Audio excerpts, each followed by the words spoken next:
si që edhe mujt me vrejt, me përcjell, kjo është një shenjë e mungesës së seriozitetit, përgjithësisë, nga partia që ka fitu numër më të madh turqëve Kuvendin e Republikës Kosovës, po shihet që vazhdojnë sjelljet e tyre të papërgjeshme në raport me institucionet e Kosovës, thirrët seanca thujase në ditën e fundit përputhje me kushtetutën, ligjet, që të kemi konstituimin e kuvendit dhe në fund dalin, bojnë fjalime politike, abuzojnë edhe me pozitën e kryesuesit dhe në vend që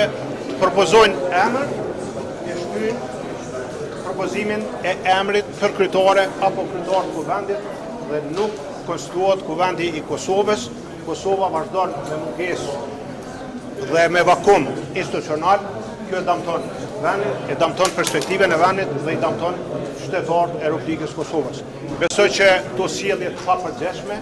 jo serioze, duhet përfundohen dhe vendit duhet me dhënë institucionet dhe përgjegjësia për këtë punë i takon partisë fituese.